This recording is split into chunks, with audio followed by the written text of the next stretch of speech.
Hello students, welcome to Baithaki educational institution.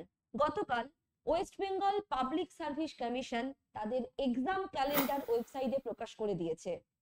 WBPSC assistant master এবং mistress recruitment সংক্রান্ত যে পরীক্ষা, সেটির ডেট প্রকাশ করেছে 14ই সেপ্টেম্বর এবং 20 সেপ্টেম্বর। অর্থাৎ যারা বাংলা মিডিয়ামের জন্য পরীক্ষা দেবে তাদের পরীক্ষা হবে 14ই সেপ্টেম্বর এবং যারা ইংলিশ মিডিয়ামের জন্য পরীক্ষা দেবে তাদের পরীক্ষা হবে 20 সেপ্টেম্বর। একটা বিষয় নিয়ে কনফিউশন ছিল, তাহলে যারা বাংলা মিডিয়ামে পরীক্ষা দেবে তারা কি ইংলিশ মিডিয়ামে দিতে পারবে না, বা যারা ইংলিশ মিডিয়ামে পরীক্ষা দিতে পারবে তারা বাংলা মিডিয়ামে দিতে পারবে না? যদি দুটো পরীক্ষার ডেট একই দিনে হতো তাহলে এটা কোনোভাবেই সম্ভব হতো না। যেহেতু দুটো পরীক্ষার ডেট দুটো ডিফারেন্ট দিনে আমরা দেখতে পাচ্ছি, তো খুব সহজেই যারা তোমরা বাংলা মিডিয়াম এবং ইংলিশ মিডিয়াম তোমরা দুটো মিডিয়ামের জন্যই পরীক্ষা দিতে পারবে। এবার তাহলে একটা প্রশ্ন তোমরা করতেই পারো, যেমন আমার একটি স্টুডেন্ট আমাকে প্রশ্ন করেছে, ম্যাম আমি তো ইংলিশ মিডিয়ামের ক্যান্ডিডেট নই, ইংলিশ মিডিয়াম আমি পড়াশোনা করিনি, তাহলে কি আমি ইংলিশ মিডিয়ামের জন্য পরীক্ষা দিতে পারবো? হ্যাঁ, তুমি অবশ্যই পরীক্ষা দিতে পারবে, কারণ পরীক্ষা দেওয়ার জন্য তোমার মিডিয়াম লাগবে না। তুমি যদি ইংলিশে কথা বলতে লিখতে পারো, ডেফিনেটলি তুমি অবশ্যই সেই ইংলিশ মিডিয়ামের জন্য পরীক্ষা দেওয়ার জন্য এলিজেবল। এটা তোমাকে ইন্টারভিউ বোর্ডে একবার যাচাই করে নেওয়া হবে।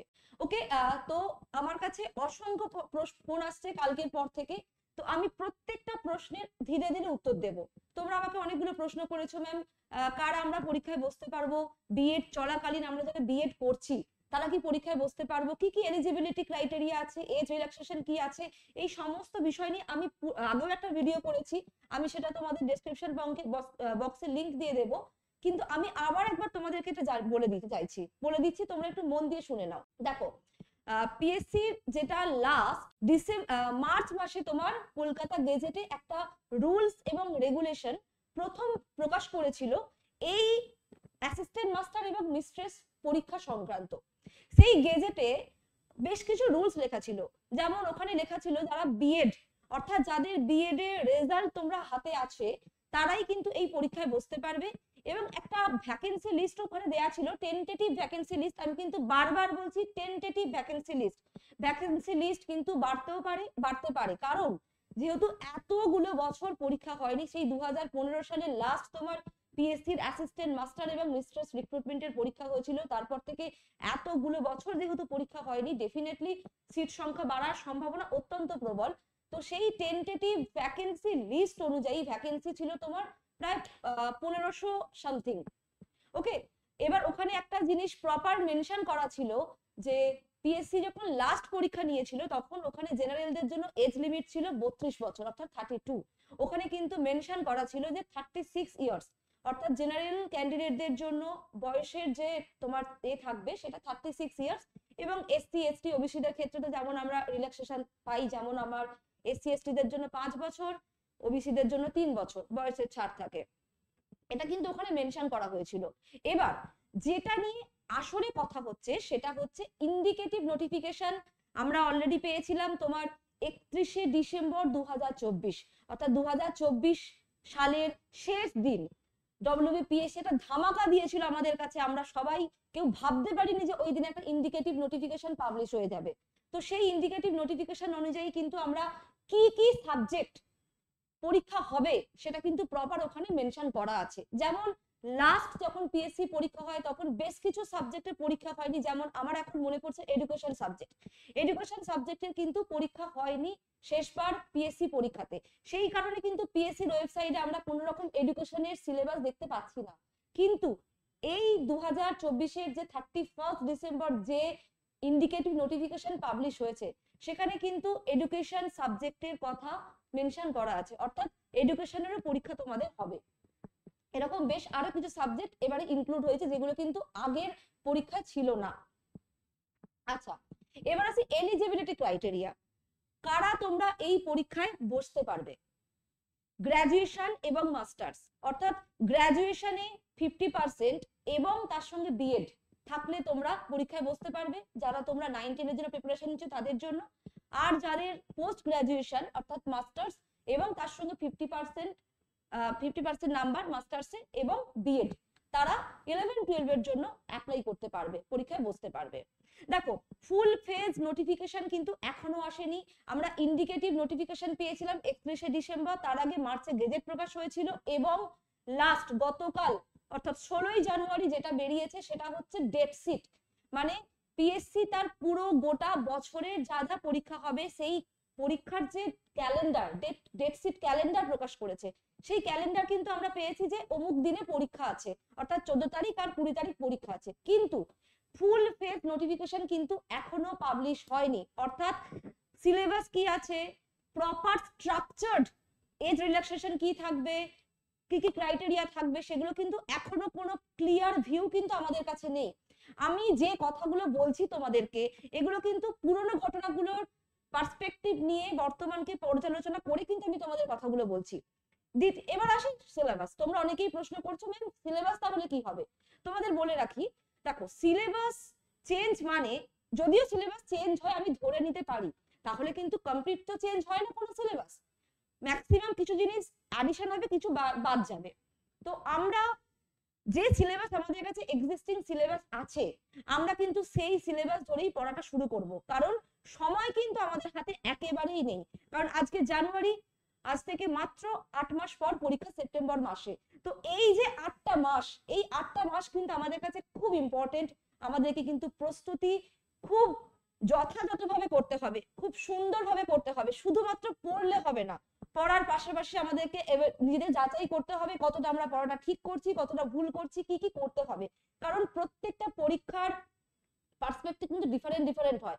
তো আমাকে সেই পরীক্ষার মতো করে পড়তে হবে। আর একটা কথা, পাবলিক সার্ভিস কমিশনের পরীক্ষা কিন্তু এসএসসির মতো নয়, এসএসসির থেকে একটু ডিফারেন্ট এবং একটু ডিফিকাল্ট, ঠিক আছে।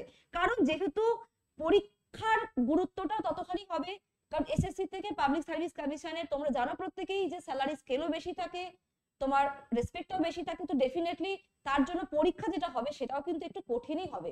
ওকে, আচ্ছা আরো কিছু কিছু প্রশ্ন আমার কাছে তোমরা করেছিলে, আমি একটু দেখে নিই প্রশ্নগুলো, আমি এই মুহূর্তে মনে করতে পারছি না। আচ্ছা দাঁড়াও আমি দেখি তোমাদের। আচ্ছা ওকে, আচ্ছা আর একটা প্রশ্ন আমার কাছে এসেছিল প্রিলিমিনারি টেস্ট নিয়ে। প্রিলিমিনারি টেস্টের কথা তোমাদের বলে রাখি, দেখো আমরা ইউজিসি নেট সেট বা বিভিন্ন রকম অধ্যাপক রিক্রুটমেন্টের যে পরীক্ষাগুলো দেখি, সেগুলোর ক্ষেত্রে কিন্তু একটা আমরা জেনারেল পেপার বা পেপার 1 এর পরীক্ষা দেখতে পাই, কিন্তু অ্যাসিস্ট্যান্ট মাস্টার এবং মিস্ট্রেস রিক্রুটমেন্টের এরকম কোনো কিন্তু পরীক্ষা এখনো পর্যন্ত আমরা দেখতে পাচ্ছি না। কারণ শেষ লাস্ট যে মাদ্রাসা সার্ভিস কমিশনের পরীক্ষা হয়েছিল সেখানেও কিন্তু কোনো রকম প্রিলিমিনারি টেস্ট হয়নি। তো ধরে নেওয়া যেতে পারে পাবলিক সার্ভিস কমিশন এরকম কোনো হঠাৎ করে কোনো এরকম সিদ্ধান্ত নেবে না যে প্রিলিমিনারি টেস্ট হবে কি হবে না। তবে যদিও বা হয় আমি কিন্তু এখনই কথা দিচ্ছি, বলছি না তোমাদের পরীক্ষা হবে কি হবে না, কারণ ফুল নোটিফিকেশন না আসা পর্যন্ত কোনোভাবেই কিন্তু এটা আমরা কেউ হলফ করে বলতে পারি না যে পরীক্ষা হবে বা হবে না। তাও আমি আজাম করতে পারি যে না হওয়ার সম্ভাবনাটাই অত্যন্ত প্রবল, কারণ যেহেতু রিসেন্ট মাদ্রাসা সার্ভিস কমিশনের পরীক্ষায় কিন্তু কোনো রকম পিটি হয়নি। যদি ওই ট্রেন্ডকে যদি ফলো করে তাহলে পিটি কিন্তু হওয়ার সম্ভাবনা একেবারেই নেই।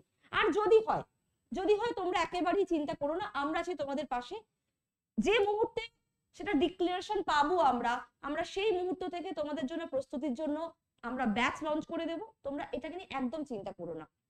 আচ্ছা আরেকটা কথা, তোমরা অনেকেই জিজ্ঞাসা করছো ম্যাম তাহলে আমরা কিভাবে প্রস্তুতি শুরু করব, ক্লাস কি আপনাদের শুরু হয়ে গেছে?